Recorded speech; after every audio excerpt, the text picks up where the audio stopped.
Welcome to the brand new Ask Lonnie Jones Anything podcast, where Ben Hayes and I interview Lonnie Jones about your questions.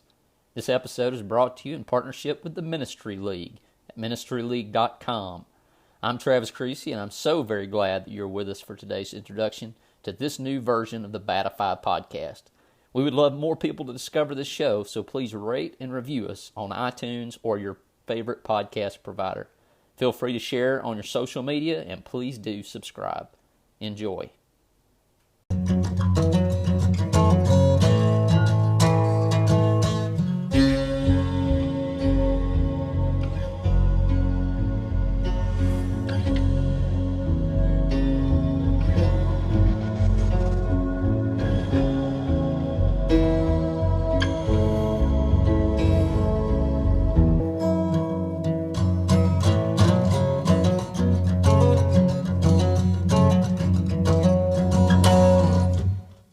Welcome in back to the Batify podcast. We here, Ben and Travis, we're ready to rock and roll on what I think is going to be an exciting adventure known as the Ask Lonnie Jones Anything podcast. As always, Ben is with me. How you doing, Ben? I am doing great, and I'm excited about this. This has been one of the most exciting ones for me. I'm just thrilled to have Lonnie here with us. As I am as well. Lonnie, you've been with us on the SWAT episodes, which are some of our most popular ones, most listened to, and we're just excited to have you on with us. And this one obviously will be a lot more about Lonnie Jones. So, Lonnie, why don't you tell us a few things that you're involved in, and then we'll jump right to the questions. Well, it's great to be included in this. This is kind of unique and exciting. I have a 35-year plus history as a minister in some capacity, either as a pulpit minister, a traveling minister, or a part-time youth and family minister. That's kind of an unbroken string since the spring of 1980. Out of that, I started studying counseling to be a better minister, and that turned into that I've got a small private practice in a consulting firm. So that I do counseling, I do adventure-based therapy. I'm the special programs coordinator for the city of Huntsville, developing their peer support program and work with their crisis intervention team, not only actual boots on the ground part of the team, but to train the people who learn to do that. And then I've been attached to their local SWAT team as their chaplain for 28 years. I'm married to Miss Jackie. We've been married 35 years. We have one adult daughter, Lonnie Beth. She's married to Tyler. They live in Georgia. Tyler's a basketball coach, and Lonnie Beth is a stay-at-home mom, part-time photographer. We have two grandchildren, Gunnar, who is 4, he'll turn 4, and Rowan, who will turn 3 this summer. And during the coronavirus, we adopted a dog. So I'm also the parent of a Spanish water dog named Oreo. Well, there you go. I have lots of hobbies and enjoy lots of activities. That's a wealth of knowledge right there that we're just can't wait to unpack here on the Ask Lonnie Jones Anything podcast. And, just as a reminder, if you'd like to get your question on, and we'll be kind of giving our sources where these questions have come in as we go, feel free. We'll be doing this hopefully again in the future, and you can get your question in. And obviously we know Lonnie from ministering as well, and especially with the Skits with the Truth, which I mentioned. We've got a few podcasts. If you want to know more about that, you can check those out. But Ben, I think you've got the first question today.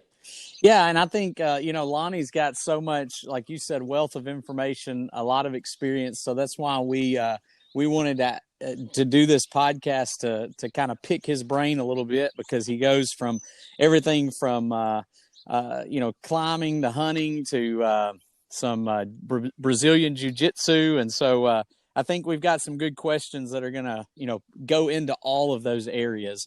And so the first one comes from Andrew Thompson, and he asked this via the Youth Ministers Ministering Facebook page.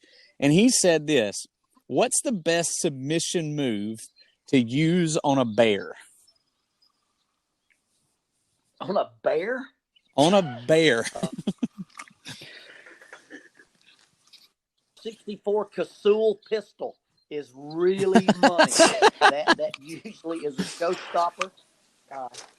That I think that's what you do. You look when it comes time to grapple. You look at your feet. If there's a lock back slide and 4 empty magazines, it's time to put your hands on the bear. Until you got empty weapons on the ground, you don't put your hands on the bear. Okay? So let's say you look down and they all are empty. You're just a terrible shot, or it's just a really big bear. Then what do you go to? I've got a knife that I really like, or a tomahawk. And then after that, people have no idea how outclassed a human would be against a small bear. A 200-pound black bear would be a formidable opponent, much less a full-size, brown bear or a polar bear. I think that maybe the best thing you can do is once he engulfs your mouth is grab hold of something vital inside his throat and try to pull it out. But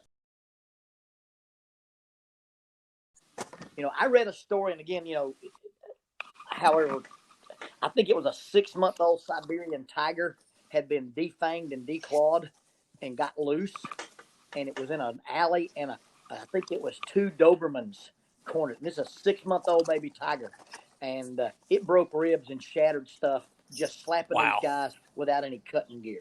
And I just don't think you can understand the speed and the reflexes of a wild animal. I'm not going to be fighting one.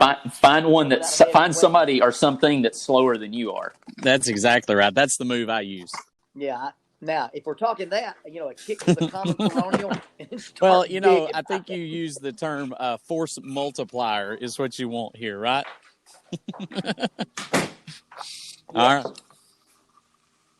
If you could get behind it and had, cable, barbed wire, something to hook around its neck and ride it, maybe.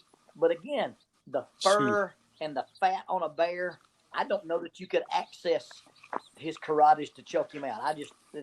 Hey, I have a Siberian Husky, and I know that that would be she could take you on a ride, and she's not even full grown yet, so I could imagine. All right, Lonnie. Anonymous asks via Facebook.com/Ben and Travis. And I love the word short here. That's the key.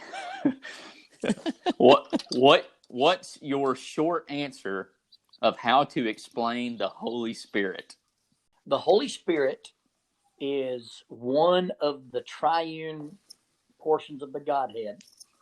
And if you want to understand the Godhead in a really imperfect way, think about water. Water as a liquid is H2O. Water as ice is H2O. Water as vapor is H2O. It's 100% the same thing in 3 different manifestations. Scientists call it the phases of water, but it's 100% water, H2O, whether it's a solid, a liquid, or a gas. So you've got this entity that is God, and it is the part of God that dwells in and with us as a living temple. A temple in all religions is where divinity intersects with humanity. And we become the living temple of God as Christians, and that is the part of God that inhabits his temple. It doesn't allow you to do miracles or speak in tongues or handle snakes or jump pews. It is just God's presence in his living temple. And it's interesting that, I forget who pointed this out, but, the Tower of Babel, God confused their languages. But at the beginning of the church, what happened? Everybody could understand the language. And that's when the Holy Spirit came and started these men so they could tell the message of the gospel. And then so the Holy Spirit is that part of the Godhead that allows the intersection of divinity and humanity. Who do you prefer, Ethan Hunt of Mission Impossible or James Bond of the 007? Let's go current, the two ones that we have now. Daniel Craig, I think. Yeah, I take him. I'm not a James Bond fan, but I'm not a. I grew up watching the real Mission Impossible with Peter Graves as Mr. Phelps, and when they turned Peter Graves into a communist sympathizer, and I was done. That world doesn't exist in my mind. Okay, the second Indiana Jones movie never happened. Hey, the episode of Star Wars with Jar Jar Binks does not exist, and so that whole Mission Impossible stuff with little Tommy Cruise doesn't work for me. He's great in The Last Samurai, but did he come dropping that in? Exist, so I got to go with Timothy Dalton. Some unpopular opinions in there.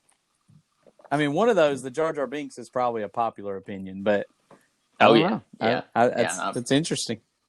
There's 100 people you could probably pay me to kill, but I would pay to hunt Jar Jar Binks, large money to get a shot at him. You've insulted everything that's a Jedi. You've insulted everything that supposed to be good and right in the universe. And if I got to depend on the universe, this is completely off the cuff, but I'm thinking you don't buy into the fact that Jar Jar Binks might have been the wicked Sith or whatever that they thought he was. That they thought he was going to be, and then they kind of abandoned that. I gotta when that emo with a glow stick killed Han Solo, I'm done. I hadn't watched a movie after that. The comment section on this is going to be phenomenal. This is exactly what we want. This is beautiful. All right.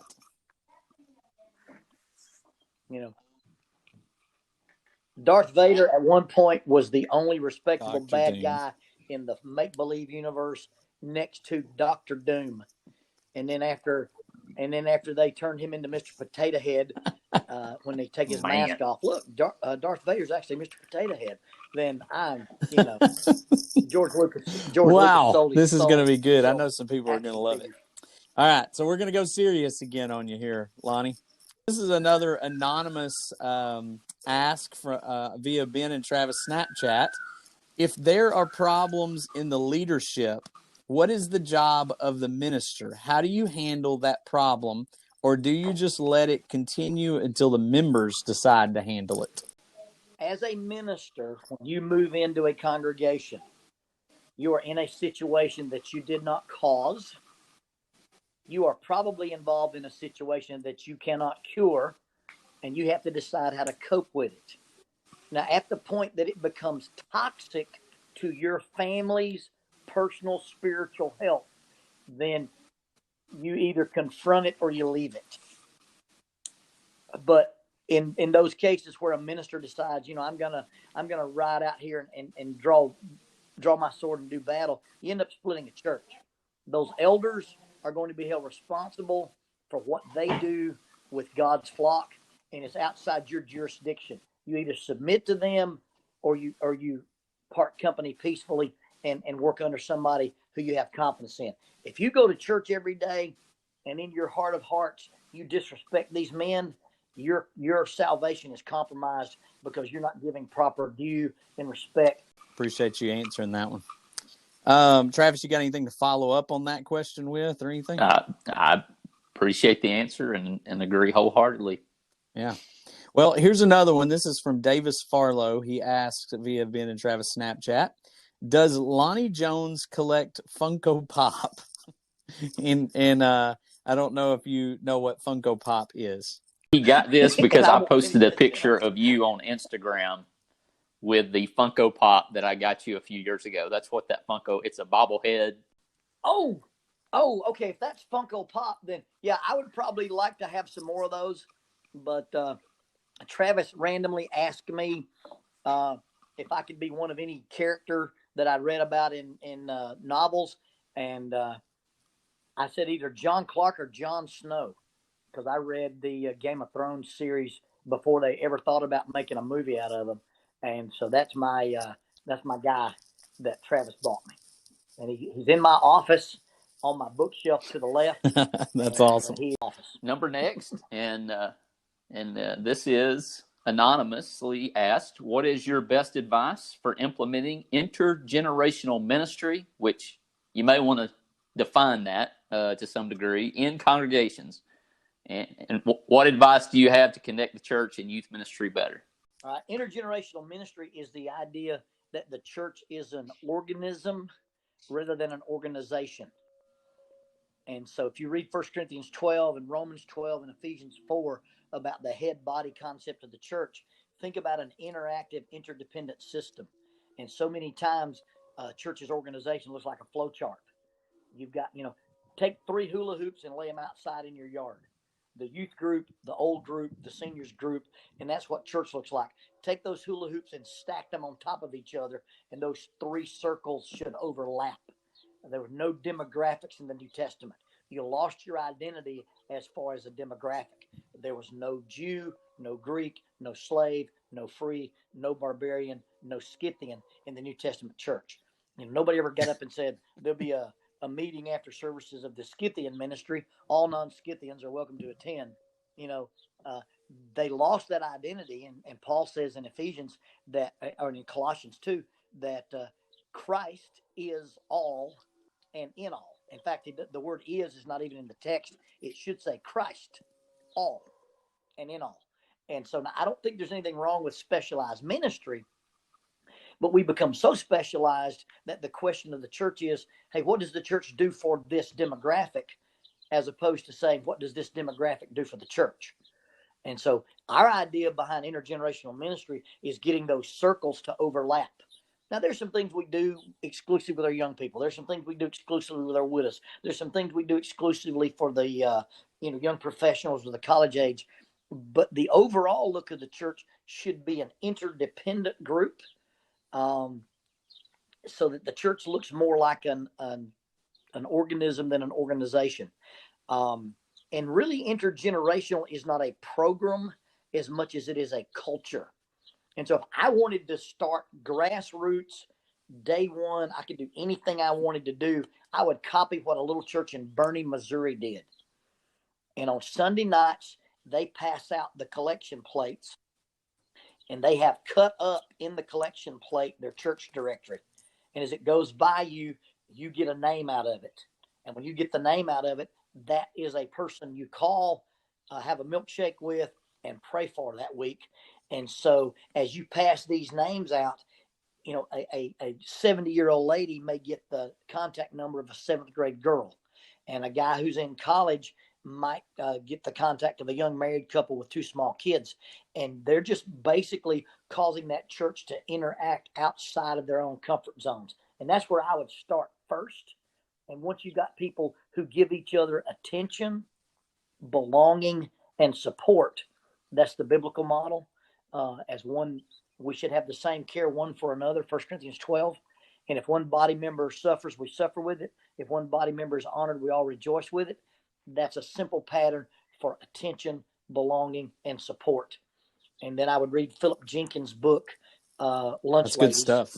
and use that as a model for my Yeah, adult as well as my I teens. kind of always, and I think it goes all the way back to our Jacksonburg days, Ben. I mean, it was just, there were so many people that impacted us. Of course, that's a church of, like you're saying, a smaller congregation. And, I can come in on Sunday night and they allowed all the men of the congregation to lead songs. And I remember going to Jesse Kabler and asking him what song I wanted to sing. He wanted me to sing, and I would lead whatever song he gave me. And so, it can be even small, and I love that idea there of passing the collection plate with the names in it, and would hope to do that one day with our congregation here in Fayetteville. But Ben, you got anything else? No, on that? That's a great thought. And I'm like you, we grew up in a 60, 70 member congregation, and I remember that. That's what I loved so much about the small congregation was, everybody did know everybody, and the older folks talked to the younger folks, and it was such a good mix in that way. And so I think that's a big need in the church today, and I appreciate you highlighting that, and appreciate that question being asked. And it has to be intentional. You can't do this on a program. It's got to be, I'm going to make an effort to talk to somebody I don't talk to. Jackie and I don't sit in the same section at church. The first week of the month we sit in one, second week in two, third week in Mhm. three, and we move around so that when church is dismissed, we're not talking to the same 7 people all the time. And we do some intentional stuff like that. And then they allow us to do intergenerational classes. They allow me to do some intergenerational devotionals, and just some things that are intentionally awesome. designed. You know, as good as it is organically, how awesome is it when you're intentional? You know, I mean, it's got to be even better.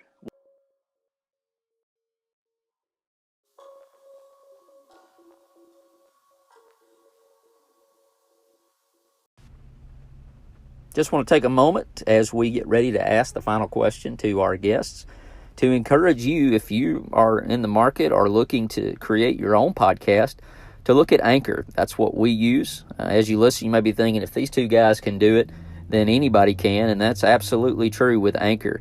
The best part is it's free. There's plenty of creation tools that allow you to record, edit your podcast right from your phone or computer.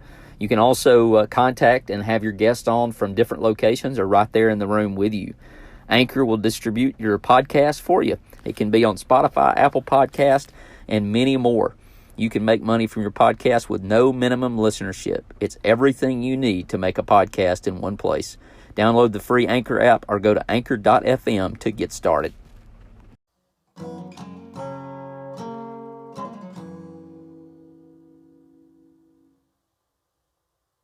The next one, this is also anonymously via the facebook.com/Ben and Travis page. How can I get fit while I'm in quarantined with a pantry full of not so healthy groceries? Oh, wow.